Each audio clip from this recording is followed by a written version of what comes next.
السلام عليكم البنات، نهاركم مبروك يا ربي ومعطر بذكرى القرآن وبذكرى الحبيب المصطفى عليه الصلاة والسلام. حبيباتي، المهم البنات هنايا فيديو جديد ونهار جديد. هنا راه بديت معكم من البالكون. كان صراحة واحد الجو زويون ما شاء الله، فقلت ضروري ما نقعد هنايا شي شوية ونستمتع شي شوية. راكم عارفين يعني الواحد هكذا ضروري ما خصو يرتب هكذا شوية أفكارو، يعرف سمو غادي يدير هكذا. المهم هنا البنات كانت تابعني واحد الروينة هكذا، قلت ضروري عفوا ما خصني نقضيها دغيا عاد نمشي عند ماما. وهنايا من بعد ما جيت البنات قلت ضروري خصني نقضي هذا الشيء اللي بقالي، لانني كنت درت بعض من التنظيفات في الفيديو السابق، فقلت نكملهم هنايا. هنا البنات كان باقي لي غير هاد لي بلاكار هذا، قلت يعني ندوز عليه هكذا دغيا. وبالنسبه لهاد العطريه هذه حتى هي هكذا نغسلها هكذا غير من الفوق ونحطها حتى هي هكذا. وبالنسبه لبنات لهاد السراجيم هذا وهاد الغرس هذا، كنت المره الفايته يلاه مسحته، فقلت ضروري ما خصني نقيه ونحيد هاد الشيء اللي راه يابس. راكو عارفين يعني النبته تبغي هكذا العنايه وتبغي يعني كي تعتنوا بها راه كتبان زويونه ما شاء الله. وهنايا البنات قلت ضروري ما خصني نقيها. وبالنسبه حتى لهاد الحبق هذا البنات راه ننصحكم به، راه كيكون زويون هكذا مثلا في هكذا يعني في النوافذ وحتى هكذا في البالكونات. صراحه البنات راه كيطرد هكذا الناموس صافي. وهذا ما كان. والمهم بعد ما حيدته راه فاش البنات يكبر راه كيكون هذاك الزريعه ديالو كتبقى تما يابسه. ما تحيدوهاش هكذا، رميوها غير هكذا تما راه كتنبت البنات. انا غير كان نحيدها غير هنايا ونخليها هكذا بلا ما ديروا عليها حتى شي حاجه. وكتنبت راسها البنات صراحه راه كيجي زويون هكذا وكيطلق واحد الريحه زويونه هكذا في الصباح ما شاء الله. والمهم بعد ما نقيت كامل هاد لي بلون هادو راكو عارفين يعني يبغيو هكذا العنايه بزاف. كي تنقيهم ما شاء الله راه كيبانو زوينين، كي ما يتنقاوش راه حتى ما يعني ما يبغوش هكذا يكبروا. وهذا ما كان حبيباتي. بالنسبه حتى لهاد الاليوفيرا يلا شتها البنات صراحه راه بدات كتخنق، يعني راكو عارفين الاليوفيرا تبغي هكذا التاسيع هكذا يعني باش تكبر. وبانت لي يعني خاص ضروري المحبق ديالها هكذا يتبدل، فقلت من بعد هكذا ونبدلو هكذا باش يعني تدير تكبر شي شويه. راكو عارفين هي كتولد دغيا. وهذا ما كان حبيباتي. المهم من بعد ما نقيت هاد الدنيا كامله هنايا راه بالنسبه حتى النباتات هكذا اللي كيكونوا ما يبغوش يديروا لكم يعني يكونوا غير هكذا يابسين ضروري ما تحيدوهم باش هكذا النبته الاخرى تلقى فين يعني هكذا تكبر. وهنا راه درت لكم واحد الاطلاله خفيفه. ومن بعد ما ساليتهم البنات قلت ضروري ما نمسح هاد الشباك هذا لانه دغيا البنات كيتغبر راكم عارفين يعني الجو هاد الايامات ولا يعني كيتبدل دغيا. وكنت يلاه البنات مسحتو، وراكو عارفين يعني غير كتصب هكذا شي شتيوه هكذا خفيفه، راكو عارفين يعني مع الغبره دغيا كيعمر هكذا السرجم بالغبره. وبالنسبه للبنات حتى لهذا الجهه هذه ديال الزاج دغيا يعني كتغبر هكذا ودغيا يعني كتبغي المسيح هكذا مره مره. المهم الواحد هكذا غير ما يغفلش يحاول مرة مرة ما أمكن أنه يعني هكذا يمسح ويقاد هكذا شي شوية، خاصة يعني البنات في هاد الأيام هذه اللي راها جاية يعني جاي العيد الواحد أنه ماشي غير يحاول أنه غير تجي هكذا عواشر كي هادي ينظف ويحاول أنه يدير كل شيء. لا البنات يحاول أنه يدير داك الشيء اللي قد عليه. وهذا ما كان حبيباتي. والمهم هنا البنات كانت جات ديك الوقيته ديال الغدا، فقالت لي يا ماما ندير هكذا اللحم مبخر. المهم البنات ما شاركتش معكم الطريقه لانني كان سبق لي وشاركته معكم في الفيديو عفوا البنات في القناه. المهم هنا البنات راه غير كتاخذوا غير العطريه هكذا ديال اللحم صافي وكديروها معاه وكديروا الملحه صافي وكديروه يتفور. وهذا ما كان حبيباتي. المهم هنا قدمته هكذا، قدمت معاه شويه ديال الشلاطه، قدمت معاه شويه ديال الزيتون، قدمت معاه شويه ديال الفريت. وصراحه انا البنات كنت مشهيه هكذا بومس مشهيه هكذا مناضه هواي. راكو عارفين يعني الواحد هكذا كي يكون في الغربه يتشهى حوايج كي هادو. وهذا ما كان البنات. وهنايا البنات في العشيه راه كانت راكو عارفين ماما مؤخرا يعني دارت العمليه، فولاو بزاف يعني هكذا ديال الصديقات ديالها هكذا كيزوروها. وكاين حتى اللي كنتلاقى بهم هكذا البنات كيسولوني يقولوا لي علاش ما علمتيناش، علاش ما قلتيلناش هكذا، علاش. صراحة يعني غير جات هكذا على غفلة، راكو عارفين يعني الواحد فاش يكون هكذا يعني متبع مع الطبيب هكذا فكتجي هكداك على غفلة.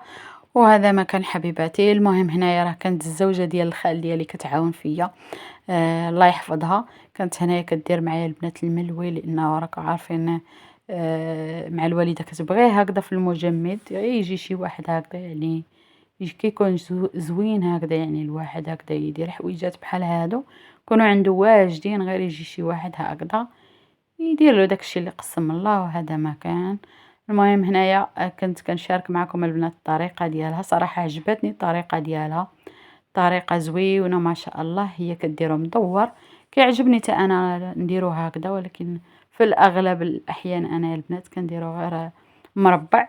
صراحه الطريقه ديالها زوينه، كتخدموا هكذا بالزيت البنات وبالزبده كيجي زويون ما شاء الله. المهم البنات هنايا راه غير تبدا كتقرص فيه وكتحطوه هكذا شويه، راكو عارفين يعني المسمن شحال ما قرصتو فيه هكذا وخليتو هكذا كيسيخ البنات كيجي زويون ما شاء الله. والمهم هذا ما كان حبيباتي. هنايا راه كنت كنوجد انايا في الحويجات هكذا يعني نديرو اتاي، وراكو عارفين يعني اتاي هكذا كيبغي الجماعه يبغي. فدائما يعني الواحد هكذا فاش كيكون في الغربه كيبغي هاد الحوايج بحال هادو، كيكون موحشهم بزاف. وهذا ما كان الكبيدات ديالي. المهم هنايا كنا وجدنا حتى بركوكش. بالنسبه للبركوكش البنات ماشي غير يعني طبق، كان نوجدوه هكذا في مناسبات يعني ديال المواليد، كنوجدوه يعني هكذا غير في اي مناسبه كنا مجتمعين فيها هكذا، كانت العائله كانوا الحباب، فضروري ما كيديروا هكذا بركوكش. صراحه راه طبق مغربي 100% البنات يعني. ما عرفتش البنات لانه كاين الناس اللي من الجهه الغربيه يعني ما كيعرفوش، فهو يعني طبق معروف زويون ما شاء الله، بحالو بحال الرفيسه هكذا البنات كيجي زويون ما شاء الله. اللهم اديمها نعمه واحفظها من الزوال. المهم البنات انا راه بدات الزوجه ديال الخال ديالي في الطياب. المهم راه هنا بدات كطيب الملوي ديالها. والمهم طيبنا هكداك شي وحيدات، وجدت انايا داك وجدت يعني حوايج هكذا ديال اتاي، وجدت طبله ودرنا داك اتاي المغربي البنات اللي كيبغي الجماعه هكذا. وهذا ما كان حبيباتي.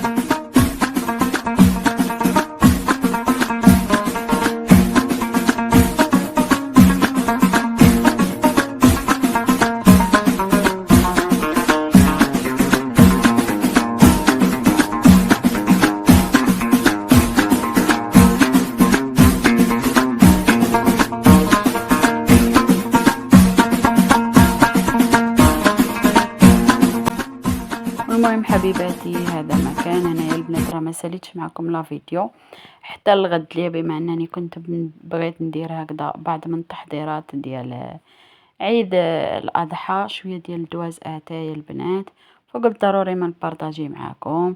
المهم البنات هنايا راه صبحت واحد الصبحيه زوينه ما شاء الله. صبحت هكذا شتيوه صراحه البنات، واحد الشتيوه ما شاء الله زوينه. راكو عارفين يعني الشتا فاش تجي هكذا يجي معاها الخير ويجي معاها، فكانت واحد الطاقه ما شاء الله ايجابيه. واخا كان البنات كانت الشتا يعني هكذا الشتا مجهده، ولكن يعني كان شويه هكذا ديال البرد، ولكن راكو عارفين داك البرد هكذا الزويون باش كيكون الواحد هكذا راكو عارفين مع الصوضات يبغي هكذا جو كيما هذا. فكان واحد الجو رائع ما شاء الله. المهم البنات قلت هنا ضروري ما ناخذ لكم بعض من اللقطات. هذا ما كان حبيباتي. المهم هنا راه غادي نشارك معكم الطريقه البنات ديال دواز اتاي. هنا راه وجدت البنات الدقيق، وجدت سنيده، وجدت الفينو. بالنسبه للبنات المقادير راه كنسبق لي وبارطاجيتهم معاكم.